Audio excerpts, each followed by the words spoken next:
ಮತ್ತು ಪೂರ್ವಭದ್ರ ನಕ್ಷತ್ರ ಕುಂಭರಾಶಿಗೆ ಇರೋದ್ರಿಂದ ಆ ರಾಶಿಯಲ್ಲಿ ಹುಟ್ಟಿದವರಿಗೆ ರಾತ್ರಿ ಗ್ರಹಣ ಹಿಡಿದ ಸಮಯದಲ್ಲಿ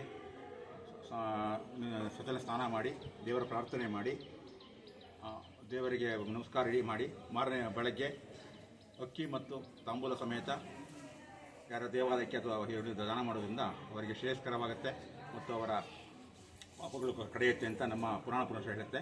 ಹಾಗಾಗಿ ಎಲ್ಲ ಭಕ್ತಾದಿಗಳು ಇದು ಗ್ರಹಣ ಬಿಟ್ಟ ನಂತರ ದೇವರ ದರ್ಶನ ಮಾಡಿ ದೇವರ ಪ್ರಾರ್ಥನೆ ಪುನೀತರಾಗಬೇಕೆಂದು ಇದು ಪ್ರಸಿದ್ಧ ಯಾತ್ರಾ ಸ್ಥಳದಿಂದ ಮತ್ತು ಇದಾದ್ರಿಂದ ಯಾತ್ರಾ ಸ್ಥಳ ಮತ್ತು ಪ್ರವಾಸಿಗರ ತಾಳ ಆದ್ದರಿಂದ ಪ್ರವಾಸಿಗರ ಅನುಕೂಲಕ್ಕೋಸ್ಕರ ನಾವು ಗರ್ಭಗುಡಿ ಬಾಗಿಲು ಮಾತ್ರ ಮುಚ್ಚಿ ಇನ್ನು ಶಿಲ್ಪಕಲೆ ನೋಡೋದಕ್ಕೋಸ್ಕರ ಯಾರಿಗೂ ತೊಂದರೆ ಮಾಡದಲ್ಲೇ ಅದನ್ನು ಮುಂದಿನ ಭಾಗ ತೆಗೆದಿರುತ್ತೆ.